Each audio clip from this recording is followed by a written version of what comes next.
Hi everyone, it's Daniel here. Today I'll be reviewing Phil Collins' debut album, which is Face Value. So yeah, here it is.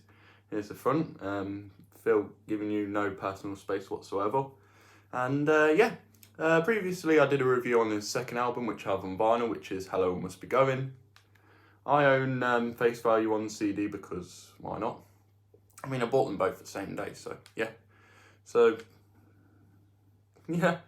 Just Phil's face at the front.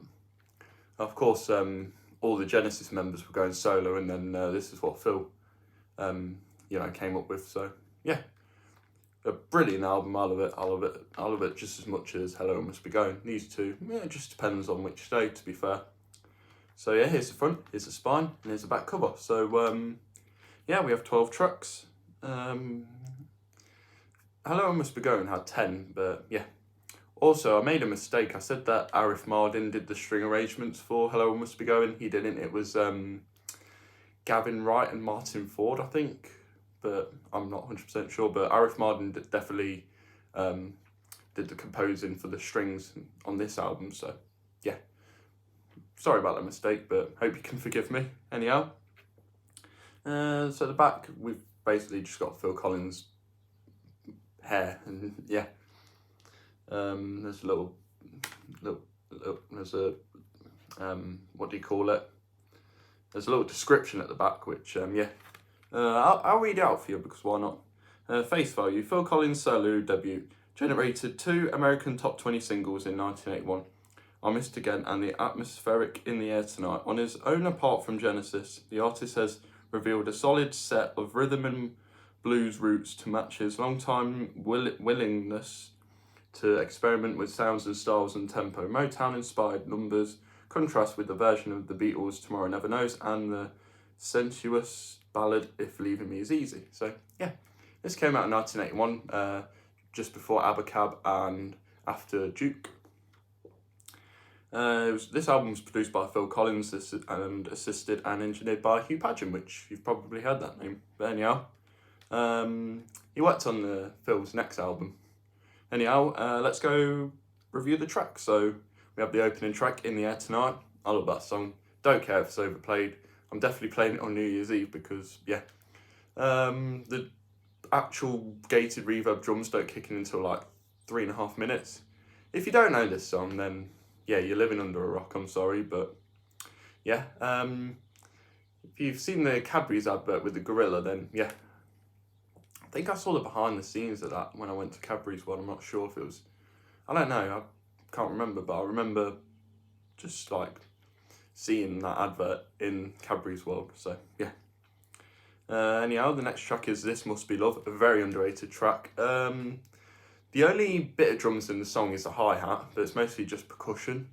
And it's a mix of new wave and Motown. It sounds really nice, and I love this song. It's just a nice chilled song, to be honest.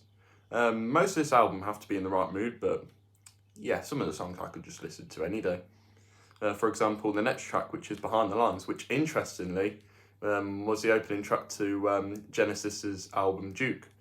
But they sped up the track, and then Phil got the idea, maybe I could do something with this song, and then he did his own version, changed it from like progressive pop to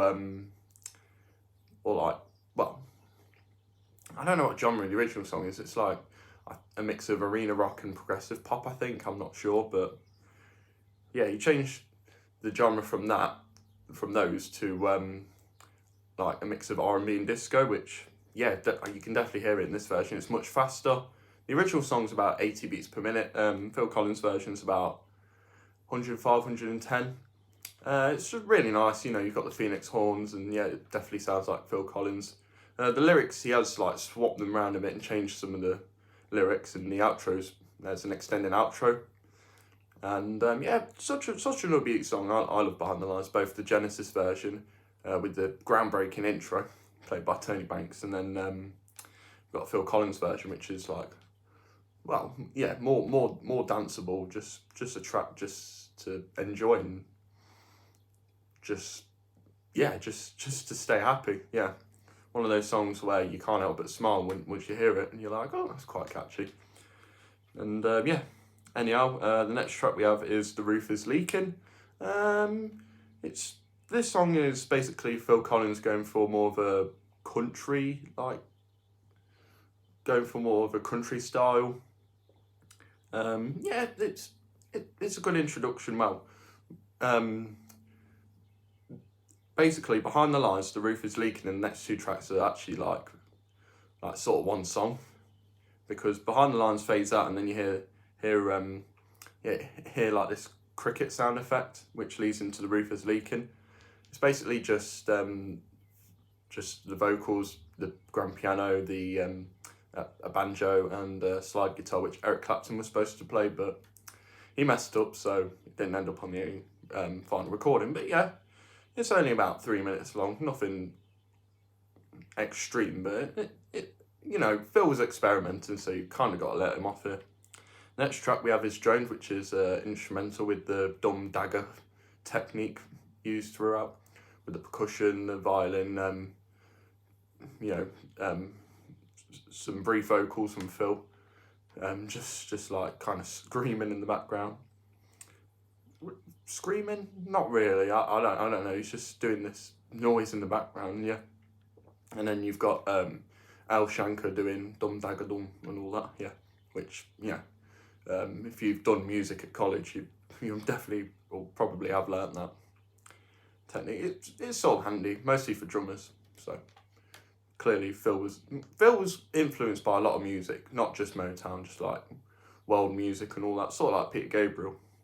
And then to end off this 4-part trilogy, we have Hand in Hand, which is a really good instrumental. Starts off with the Roland CR78, which is used quite a bit on this album, on In the Air Tonight, this song, and another song that's coming up on this album. So yeah, great instrumental. There's a children's choir, which is great, and just a really nice instrumental. Phil would later do another instrumental on his next album, which is The West Side, which that's also a great instrumental too, with Don Myrick doing a brilliant saxophone solo. If you want me to delve deeper into that instrumental, then watch the previous review. The next track we have is I Missed Again, which I think that's the start of side 2. I'm not sure because I've got the CD, so it's all just in one. I Missed Again, a great track for Phil. It was a hit for him, and just a great song. I've always loved it, but it's kind of easy to get this song Misunderstanding by Genesis mixed up, because he wrote them about the same time, but I can tell the difference.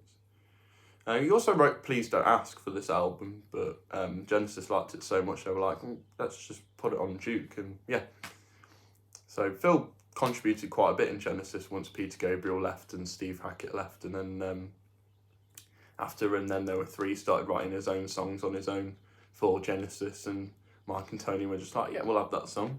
Next track we have is You Know What I Mean, which is just consists of Phil on vocals and piano, and then Arif Mardin composed and arranged the strings.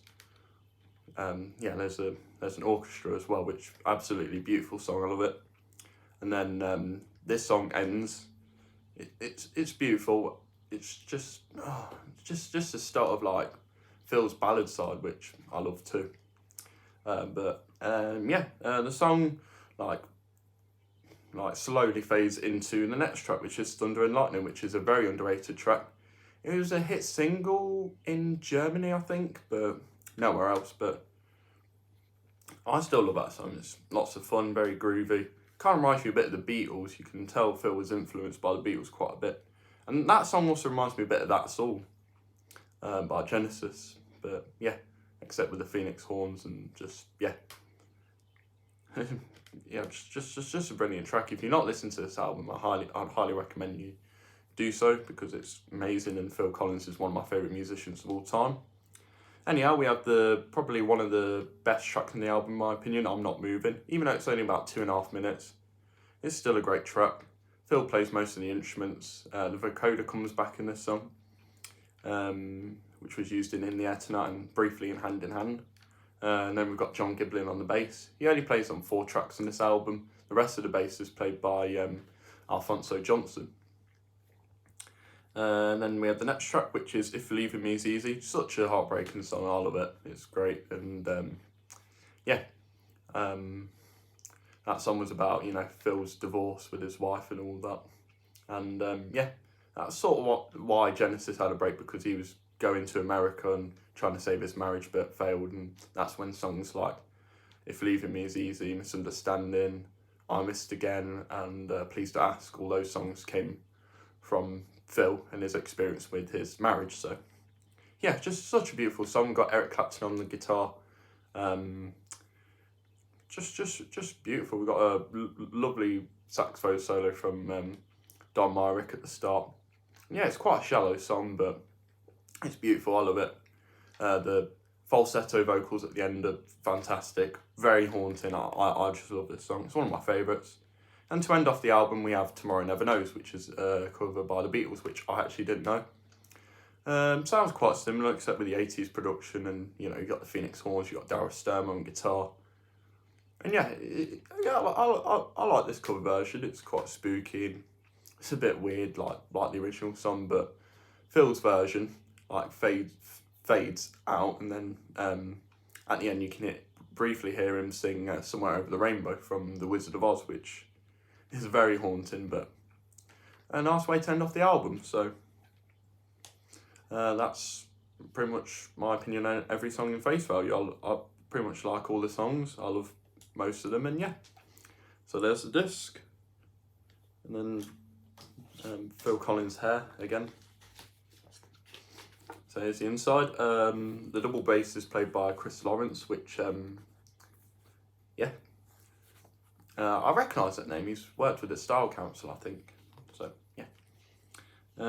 This album was released in 1981.